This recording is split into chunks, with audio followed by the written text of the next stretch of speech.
Welcome back. This is episode 33 of the Veterinary Business Video Show. In today's show, we'll look at the strengths and weaknesses of your practice management software system and consider some of the questions you may want to ask in your role as decision maker. We'll take a look at the importance of innovation in veterinary practice.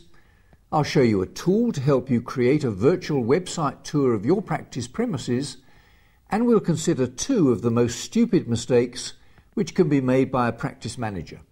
I'm John Sheridan, and this is the show that helps practice owners, managers and clinicians just like you to build your successful practice into a great business.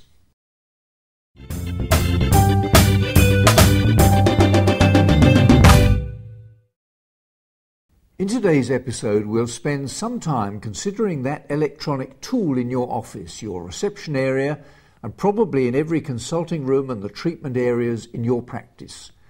Your practice management software system, the hardware and all the peripherals, comprise the core of your client-patient inventory, service delivery and financial database, and your ability to record, store, manipulate and retrieve data can be key to achieving your professional and business objectives.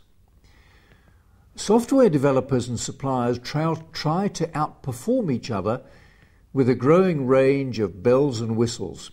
And one of the problems with the system you use in your practice may be that the program is so complex that the practice team are unaware of some of its features and aren't making the best use of the program resources.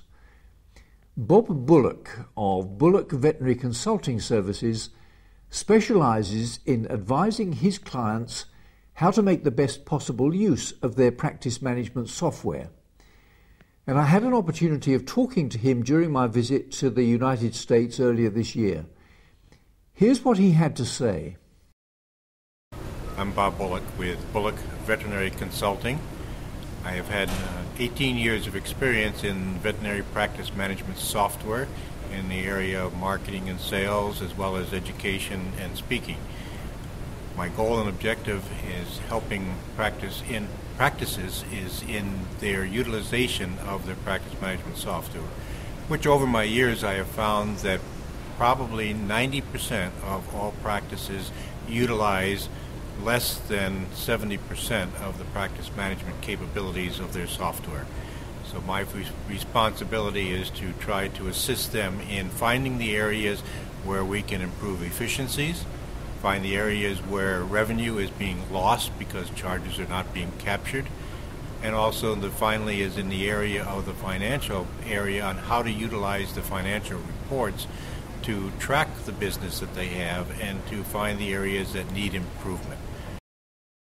Now let's have a look at the 60-second seminar for this episode. There's no doubt that all the practice management software systems in veterinary practice have the ability to store and retrieve data about almost every possible aspect of managing practice resources. The problem is that managers, and don't forget that almost every member of your practice team, have a responsibility to manage some of your practice resources, don't need data. What they need is specific information to enable them to make the decisions necessary to fulfill their individual responsibilities. So the decision makers in practice, specifically the owners and executive managers, need to identify all those questions which should be answered by an appropriate report from their management software. In the 60-second seminar for this episode, we'll highlight a few of the initial general questions a practice owner might be expected to ask. I would expect a practice owner or manager to have the answers to these general questions at their fingertips. First,